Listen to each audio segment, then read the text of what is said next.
Hey guys, it's Egwin once again from Scope of Life. Today introducing you to my new stretching series. Stretching can be done in many different ways. There are different types of stretches, PNF stretches, myofascial stretches, easy stretch, what we call development stretch, and many more. Also, there are a lot of different things out on the market that have to do one or the other thing with stretching. Yoga does a lot of stretching positions as well. Pilates combines sometimes stretching positions with strengthening positions. There is actually PNF stretching techniques out there. There is different kinds of supported stretches for myofascial work with the fascial roll or anything like that. So there is many different things out there. The kind of stretching I want to introduce you is first of all more something that we could place in the direction of an easy stretch.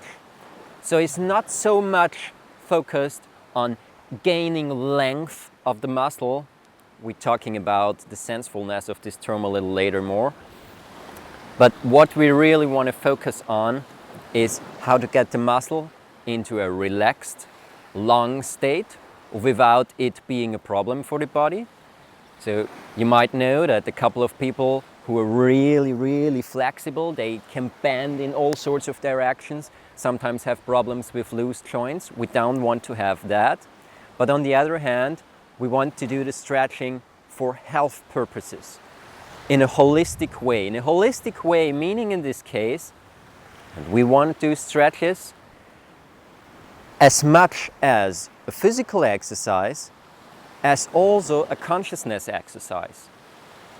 When you think about someone who isn't really flexible, maybe can only bend until here, then the hamstrings are too tight or something like that. It's not always just the muscles that need work on. It's actually the use of the muscles that we have to talk about. That has a whole range of implications that might suggest that it has something to do with psychology as well. It does, with physiological aspects, obviously. So whenever we work on a muscle, it's more about relearning the muscle how to perform a certain work in the most efficient and best way possible. And that's what we want to do with the stretching as well. So when I'm talking about stretching, there is a couple of do's and don'ts in this area. One of the don'ts would be we don't want to do a dynamic stretch. So things like many people are doing, especially when they warm up for sports or something like that, like all kind of dynamic lunges, for instance, or many other things where you sort of go into a stretching position and start pumping into it. That's definitely not what we are going to do in our stretching series. I'm going to talk about the why about that a little later more. On the contrary, what we're trying to do is we want to place our body in positions where it's supported. Now, taking the lunge as an example, a free lunge like that has a couple of points where it can become a physiological problem when you perform the stretch. Because one of the parts you're stretching is actually the hip flexor, the ellipsoas muscle. Now the hip flexor doesn't only flex the hip, it also attaches with one of its muscular parts, with the psoas part, in the spine. So whenever you place yourself into a lunge, no matter how long, whenever you place yourself into a lunge and you start bending to the front, not only do you pull on the hip flexor, but you also pull your lower spine to the front.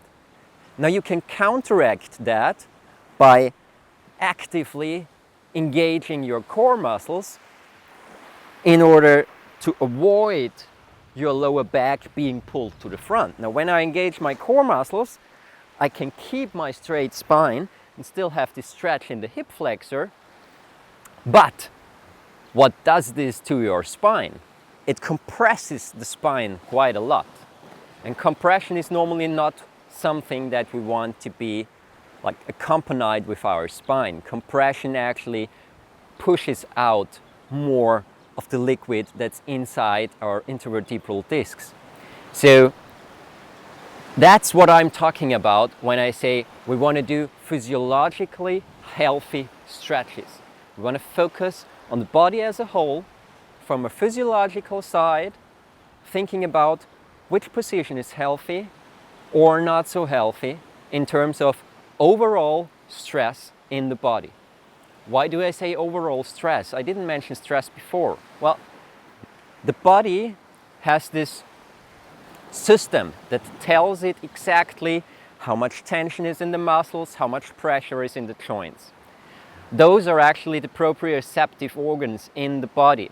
Now, those proprioceptive organs in the body, they also tell the body whenever there is too much tension, too less tension, too much pressure in the different joints.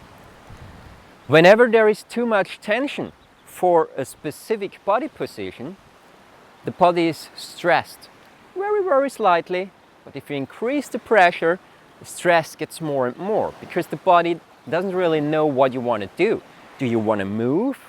Because moving is something that the body originally, naturally accompanies with well-coordinated muscles, with this concept of agonist and antagonistic muscle groups, where when I want to bend my elbow, the triceps does not work and the biceps is engaged.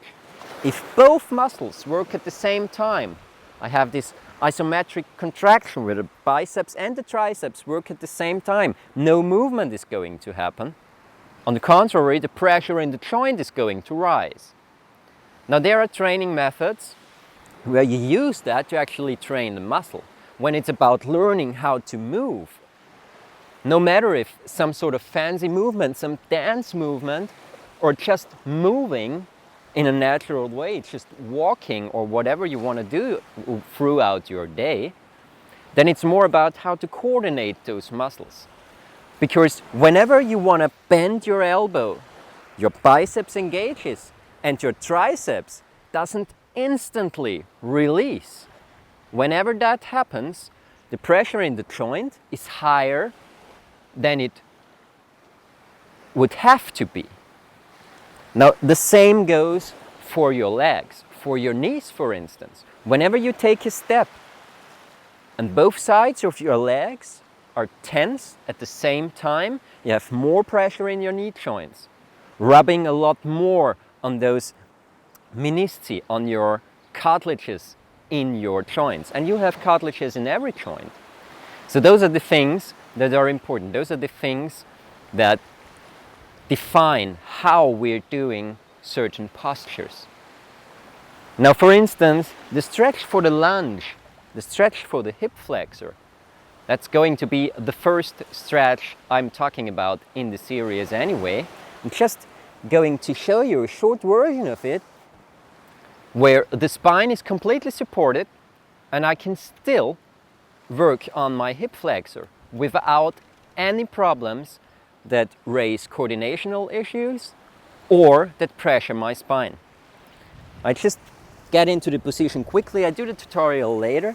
Now, you come into a position where your front leg actually supports the whole weight of your spine. So from the front, you don't have your spine next to your leg. Now it's completely hanging free again. No, you have your leg in front, so you rest your upper body on your leg. Your whole spine is supported quite well. And from this position, using your arms only to stabilize, not to push yourself up, only to stabilize from this position. Now you can work your rear hip flexor completely singled out. And that's what we want to do here. So whenever we do certain postures, we try to use as much as possible only this muscle group that we're working on. We try to relax the rest of the body as much as possible in order for our whole physical body and our mind to be able to focus on the area we want to work on the best. So that's what we're gonna talk about in the stretching tutorial series, all to gain flexibility, action for our movement, no matter if it's just for normal day movement, if it's for sports, or for any other thing that you want to perform.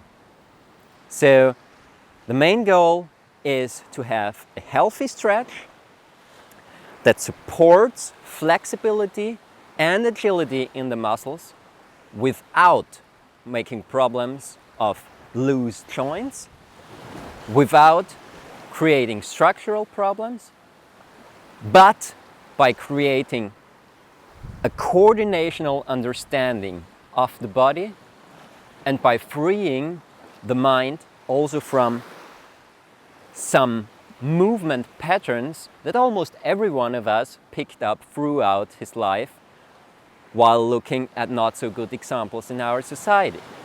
So that's what we want to do. It's about stretching, it's about freeing your movement, it's about freeing yourself from movement patterns that you might have learned that are not that ideal for your body, and that's exactly what we're going to work in the stretching tutorial. You are interested? Come to the blog scopeoflife.com. There is going to be a lot of articles and other health related stuff on there in a couple of weeks as well. Stretching tutorial is going to start right now. Like within the next couple of days, weeks, I'll put up all the basic stretching methods that we are going to use mainly to work on the lower body first. I'm going to do upper body stretching a little later on. So make sure to stay tuned on YouTube as well. Subscribe to the channel, share it on Facebook, on Twitter and Instagram, wherever you want. Just spread the word. Have a wonderful time and see you around in the tutorials. Bye.